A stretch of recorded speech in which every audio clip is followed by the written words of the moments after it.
Ke taman bawa buku di tangan. Duduk santai sambil makan ketan. Tugas kelompok sudah kami kerjakan. Kini saatnya kami perkenalkan. Hai teman-teman semua, kami dari kelompok 8, kelompok yang solid, kreatif, dan sedikit suka mengemil waktu diskusi. Tapi tenang, walau kami kadang ketawa, baru kerja hasilnya tetap maksimal, jangan heran. Hari ini, kami akan menyampaikan hasil diskusi yang udah kami kerjakan. Dengerin baik-baik ya, siapa tahu ada yang bikin kalian angguk-angguk sambil bilang, wah keren juga ya.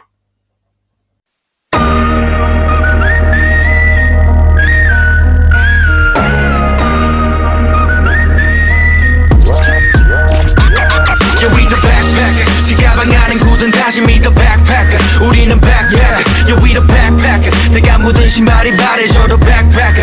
우리는 backpackers. Yeah, we the backpacker. 지가방 안은 굳은 다시 meet the backpacker. 우리는 backpackers. Yeah, we the backpacker. 내가 묻은 신발이 바래져도 backpacker. 우리는 backpackers. 출발은 언제나 겁없이 시작부터 맨발. 내 눈에 싹 다 basic. But our step high. 펴진 내 black tie. 프로젝트만 necktie. 기본이 안 돼 있는 stupid. I'm ready to fire right. Oke, kita lanjutkan ke materinya. Manajemen biaya lingkungan. Manajemen biaya lingkungan merupakan pendekatan strategis yang diperlukan bagi organisasi untuk memahami mengendalikan biaya terkait dampak lingkungan. Definisi manajemen biaya. Manajemen biaya lingkungan adalah pendekatan strategis untuk mengendalikan dan mengurangi biaya yang berhubungan dengan dampak lingkungan dari operasional bisnis dan industri. Manajemen biaya lingkungan berfokus pada pengidentifikasian, pengukuran, dan pengendalian biaya yang timbul dari kegiatan yang berdampak pada lingkungan.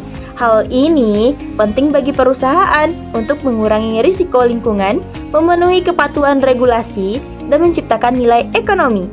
Dengan memahami biaya lingkungan, organisasi dapat membuat keputusan yang lebih baik mengenai investasi, efisiensi operasional, dan pengelolaan sumber daya. Praktik ini bertujuan agar perusahaan tidak hanya mematuhi regulasi di lingkungan, tetapi juga mengoptimalkan sumber daya secara berkelanjutan. Jenis-jenis biaya lingkungan terbagi menjadi dua. Yang pertama, biaya internal. Biaya yang langsung ditanggung oleh perusahaan, seperti pengolahan limbah, penggunaan energi efisien, dan instalasi teknologi ramah lingkungan. Yang kedua, biaya eksternal, yaitu biaya yang tidak langsung ditanggung oleh perusahaan, tetapi berdampak pada masyarakat dan lingkungan, seperti polusi udara dan kerusakan ekosistem. Membebankan biaya lingkungan pada operasional. Hal ini melibatkan pengintegrasian biaya yang terkait dengan dampak lingkungan ke dalam sistem akuntansi perusahaan. Dapat mencakup biaya pengendalian polusi, biaya pemeliharaan lingkungan, serta modal untuk teknologi yang ramah lingkungan. Dengan menerapkan metode ini, perusahaan dapat meningkatkan kesadaran tentang biaya lingkungan dan mendorong praktik yang lebih berkelanjutan di seluruh organisasi. Selanjutnya adalah penilaian biaya siklus hidup. Penilaian biaya siklus hidup adalah metode komprehensif untuk menilai dampak lingkungan dari sebuah produk sepanjang siklus hidupnya. Mulai dari ekstraksi bahan baku, produksi, distribusi, penggunaan, hingga pembuangan. Life cycle analysis membantu organisasi untuk memahami total biaya lingkungan dan memungkinkan pengambilan keputusan yang lebih berdasarkan informasi di setiap fase produk. Dengan demikian, bisnis dapat mengidentifikasi area untuk perbaikan dan inovasi. Penilaian siklus hidup didefinisikan oleh 3 tahap formal. Yang pertama yaitu adalah analisis persediaan, yaitu memberikan perincian bahan baku, energi, dan pelepasan ke lingkungan dari suatu produk. Yang kedua yaitu adalah analisis dampak, yaitu menilai pengaruh lingkungan dari beberapa desain dan memberikan peringkat relatif atau penilaian biaya dan pengaruh-pengaruh tersebut.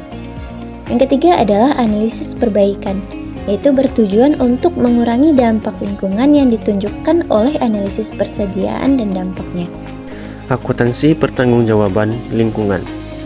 Akuntansi pertanggungjawaban lingkungan berfungsi untuk mengidentifikasi, mengukur, dan melaporkan biaya lingkungan yang terkait dengan operasi. Hal ini termasuk menyusun laporan yang menunjukkan dampak lingkungan finansial dalam konteks strategi bisnis yang lebih luas. Melalui pendekatan ini, perusahaan dapat memastikan transparansi, meningkatkan akuntabilitas, dan memenuhi tuntutan pemangku kepentingan terkait kinerja lingkungan. Terbagi dua, yaitu berbasis aktivitas dan berbasis strategi. Akuntansi pertanggungjawaban berbasis strategi adalah berfokus pada proses dan tim. Tanggung jawab kinerja diukur berdasarkan faktor keuangan dan non-keuangan atau operasional. Waktu, kualitas, dan efisiensi merupakan dimensi penting dari kinerja karena sistem ini bertujuan untuk menghasilkan produk dengan biaya rendah, berkualitas tinggi, dan diterima konsumen tepat waktu. Sistem akuntansi pertanggungjawaban ini dikembangkan oleh perusahaan yang beroperasi dalam lingkungan yang kompetitif dan menuntut perbaikan kelanjutan. Yang kedua, akuntansi pertanggungjawaban berbasis strategi adalah langkah selanjutnya dalam evaluasi akuntansi pertanggungjawaban. Sistem akuntansi pertanggungjawaban berdasarkan strategi Balanced Scorecard menerjemahkan misi dan strategi organisasi ke dalam tujuan operasional dan mengatur 4 perspektif yang berbeda. 1. Perspektif keuangan, kedua perspektif pelanggan, ketiga perspektif proses, dan keempat perspektif pembelajaran dan pertumbuhan infrastruktur. Adapun contohnya dapat teman-teman lihat pada video yang telah kami tampilkan.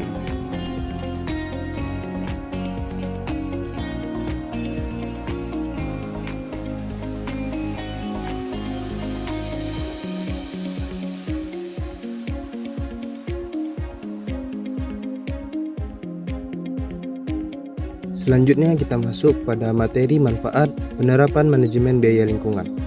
Penerapan manajemen biaya lingkungan memberikan berbagai manfaat strategis bagi perusahaan. Di antaranya, yang pertama, efisiensi biaya. Dengan mengurangi pemborosan dan mengoptimalkan penggunaan sumber daya, perusahaan dapat memangkas pengeluaran yang tidak perlu dan meningkatkan efisiensi operasional. Kemudian yang kedua, peningkatan citra atau reputasi dan kepercayaan publik. Komitmen terhadap kelestarian lingkungan memperkuat citra perusahaan, menumbuhkan kepercayaan dari konsumen, investor, dan mitra usaha. Lalu yang ketiga, kepatuhan terhadap regulasi. Dengan mengikuti standar lingkungan nasional dan internasional, perusahaan dapat menghindari denda serta menjaga reputasi hukum dan etika bisnisnya. Kemudian yang terakhir, keempat, inovasi produk dalam lingkungan. Dorongan untuk menciptakan produk yang ramah lingkungan mendorong perusahaan berinovasi, menciptakan nilai tambah yang kompetitif di pasar global. Kemudian, masuk pada materi selanjutnya, yaitu integrasi strategi bisnis dan biaya lingkungan. Mengintegrasikan manajemen biaya lingkungan ke dalam strategi bisnis bukan hanya tentang mengurangi dampak negatif terhadap lingkungan atau alam, tetapi juga menciptakan peluang baru. Perusahaan perlu mengubah cara pandang mereka dari melihat biaya lingkungan sebagai beban menjadi potensi keunggulan kompetitif. Dengan pendekatan ini, perusahaan dapat menyesuaikan proses bisnis dengan prinsip keberlanjutan. Lalu, mengidentifikasi peluang efisiensi dan inovasi yang sebelumnya tersembunyi. Kemudian yang terakhir, memperkuat posisi pasar di tengah meningkatnya kesadaran lingkungan masyarakat global. Jadi, setelah penyampaian yang telah disampaikan oleh teman-teman kami dan juga saya, yaitu terdapat sebuah kesimpulan yang dimana manajemen biaya lingkungan merupakan fondasi penting bagi bisnis yang berorientasi masa depan. Melalui pengukuran, pelaporan, dan pengelolaan biaya lingkungan yang cermat, perusahaan tidak hanya dapat memenuhi tanggung jawab sosialnya, tetapi juga menciptakan efisiensi dan meningkatkan daya saing. Saat strategi bisnis dan keberlanjutan lingkungan saling terintegrasi, hasilnya adalah pertumbuhan yang tidak hanya menguntungkan secara ekonomi, tetapi juga selaras dengan nilai-nilai kelestarian alam. Sebagai penutup, kami ucapkan terima kasih atas perhatian dan waktu yang telah diberikan untuk menyimak materi kami tentang manajemen daya lingkungan. Materi ini disusun untuk memberikan gambaran tentang pentingnya pengelolaan daya lingkungan dalam mendukung praktik bisnis yang bertanggung jawab dan berkelanjutan. Kami berharap apa yang telah disampaikan dapat menambah wawasan, membuka perspektif baru, dan bermanfaat bagi siapa saja yang menyaksikan. Apabila ada kekurangan dalam penyampaian, kami mohon maaf yang sebesar-besarnya. Dan jangan lupa like, komen, dan subscribe untuk mendukung video pembelajaran yang telah kami sediakan untuk para penonton.